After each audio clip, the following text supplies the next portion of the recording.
Welcome to Daily Brief YouTube channel. The eighth day of the conflicts between Russia and Ukraine started with the sounds of air bombardments carried out by the Russian army in many city centers.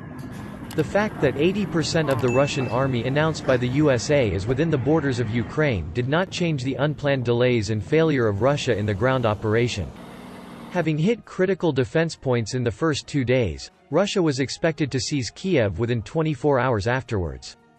But when we look today, on the eighth day of the war, the Russian army still did not enter Kiev, and some areas captured by the Russian forces were taken back by the Ukrainian armed forces.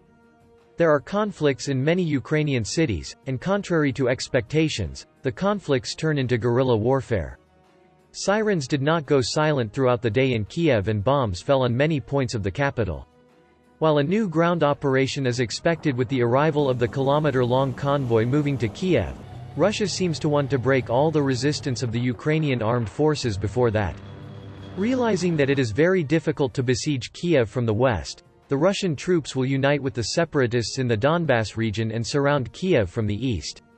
Russian forces in southern Ukraine are making gains as the humanitarian crisis in Ukraine escalates. A day after taking control of the first major Ukrainian city, Russian forces on Thursday besieged urban areas across the country in a stoning attack that broke into civilian neighborhoods, beating it with heavier artillery and driving essential services to rubble. The attacks deepened a humanitarian crisis that caused 1 million people to flee the country and another million to flee their homes to Ukrainian cities far from the war. Today, the second round of negotiations between Ukraine and Russia ended negatively. However, Russia's acceptance of the decision to open a humanitarian corridor for civilians was one of the pleasing developments of the day. The agreement includes a possible temporary ceasefire during the evacuations, and it was agreed to open a corridor for the evacuation of civilians. On the first day of the war, troops entering the Ukrainian border from the northwest captured the former Chernobyl nuclear power plant, and Russian forces began to advance towards Kiev. Special forces and airborne troops were approaching the capital at the end of the day, but were met with stiff defense in Kiev by Ukrainian forces. In the following days, the Russian army captured the town of Makariv, west of Kiev. The statement made today announced that the armed forces of Ukraine again took control of Makariv. In the report shared by the commander-in-chief of the Ukrainian armed forces, Valery Zaluzhny, Prince Roman stated that the 14th Separate Motor Rifle Brigade and the 95th Separate Attack Force Brigade liberated Makariv in the Kyiv region, and the region was again under the control of the Ukrainian armed forces. The rapid loss of the city of Kherson in the south of the country today has raised fears that other cities may soon follow, as the Russian bombardment puts pressure on the people to surrender. Russian forces seem to be making their biggest gains in the south, where they nearly surrounded 2 strategic cities to seize Ukraine's entire Black Sea coast and potentially cut the country off from world shipping.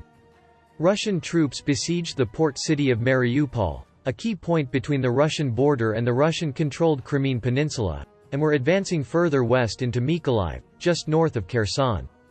Military experts say capturing these cities will fulfill Moscow's strategic goal of cutting off Ukrainian forces fighting Russia-backed separatists in eastern Ukraine from the rest of the country.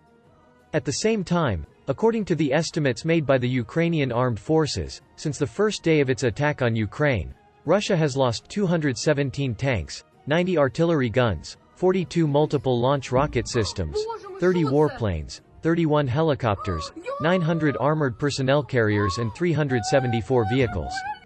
On the other hand, the Russian Federation claims that the information released by Ukraine is not correct. According to the Russian Federation, 2,000 Russian troops were lost, and the loss of armored vehicles and aircraft is much lower than what Ukraine announced. Allegedly, Russian troops are bombing and destroying the infrastructures of Kyiv and nearby towns. It is stated that Russia has bombed the residential areas of Ukrainian cities and villages with artillery, multiple rocket launchers and ballistic missiles. Unfortunately, concrete solutions cannot be produced in the face of such severe attacks on civilian areas. There are serious diplomatic and military obstacles in front of Ukraine that hinder the aid of troops and advanced weapons, tanks and aircraft. Most importantly, it means that Ukraine is not a member of NATO and the EU, and that any North Atlantic Alliance country cannot send troops, tanks, warplanes or air defense systems to Ukraine. On the other hand, the decision of the USA to take a firm stance against these moves of Russia seems appropriate. In fact, the USA and UK are the guarantors of the political and territorial integrity of Ukraine, and this was confirmed by the Budapest Security Assurance Memorandum signed by Washington, London and Moscow 28 years ago. However, in the 1994 agreement, Ukraine gave up its nuclear weapons in order to guarantee that it would not be invaded by Russia. But look what's going on today. A serious military shipment is being carried out in Eastern Europe with the North Atlantic Alliance.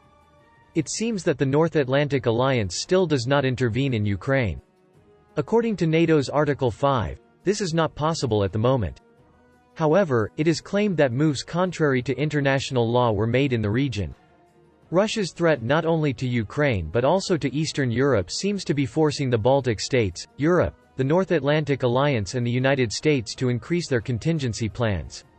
One of the main aims of the North Atlantic Alliance and the USA with the recent shipments is thought to be to sharply strengthen its deterrence in the eastern flank member states so that Russia does not test its collective defense commitment. U.S. President Joe Biden stated that he is pleased with the unity within the North Atlantic Alliance and that the environment he wants to create within the alliance is to act as one. Earlier on Thursday, General Mark A.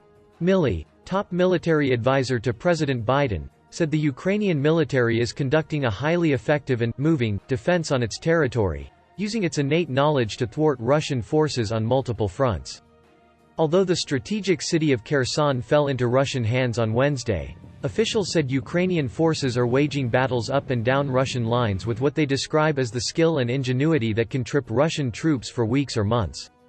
The Chief of Staff, General Milley, said the tactics employed by the Ukrainian troops included using mobile weapon systems to drive the Russians mad wherever possible. He said that Ukrainian troops fought with extraordinary skill and courage against the Russian forces. Fighting the Ukrainian people has become the eyes and ears of the world, said General Milley, as he stood up to an invading country that eclipsed their own and showed they were ready to die to protect it. Public comments to journalists traveling with him to meet with European officials at NATO are the first time General Milley has made since Russian President Vladimir Putin began his brutal efforts to seize Ukraine and overthrow the government of democratically elected President Volodymyr Zelensky. Was the comment. General Milley met with NATO Secretary-General Jens Stoltenberg in Brussels before traveling to Stuttgart, Germany, to meet with America's European Command. Mr. Stoltenberg said the Ukrainian military, supported by arms shipments from NATO countries in recent days, has performed better and has shown more resilience than most experts expected, and certainly more than Russia expected. One of the hottest developments of the day was the telephone conversation between Russian President Vladimir Putin and French President Emmanuel Macron. During the 90-minute phone call, very critical messages about the region emerged. He gave little hope that the war in Ukraine would subside at any time, and the Kremlin said it had no intention of backing out from a war going according to plan, and a warning from the French presidency that Mr. Putin seems determined to invade the entire country. A senior official in the French presidency briefed reporters on the 90-minute meeting between the two leaders, and Mr. Macron said, "Our analysis of military operations is that Russia's ambition is to take control of all of Ukraine." Pessimism after the call. Nothing is certain about the success of Russia's operations, but speaking on condition of anonymity in line with French government practices, "We have to wait for the worst to come," said the official. "There is nothing in what President Putin has said to comfort us," the official said. The call, which the French presidency says came at the Kremlin's request, was the third debate between the two leaders since the start of the war. Mr. Macron, who is expected to announce his recandidacy later on Thursday in April, has positioned himself at the center of diplomacy in Europe, polishing his reputation in France and abroad as an interlocutor with Mr. Putin.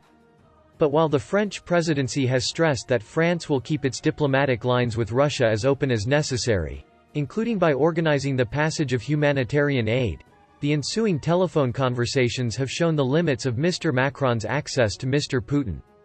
The French official gave a harsh assessment of Putin's determination to continue the conflict, saying he perceived the Russian leader's repeated long list of complaints and humiliations from Western countries that forced him to take action. The official said Putin also repeated demands from the Ukrainian government and other European countries that he had already found unacceptable. The official said Macron told Putin that he had made a serious mistake, and that he was deceiving himself, and looking for excuses, by claiming that the Kyiv government was run by the Nazis. Mr. Macron warned that Russia would pay a heavy price, leaving the country weakened, isolated and under sanctions for a very long time. In its own reading of the call, the Kremlin said that Putin had told his French counterpart that his main goal was the disarmament and neutral status of Ukraine. The Kremlin said these goals will be achieved no matter what. Putin also denied that Russian forces attacked civilians, dismissing them as elements of an anti-Russian disinformation campaign.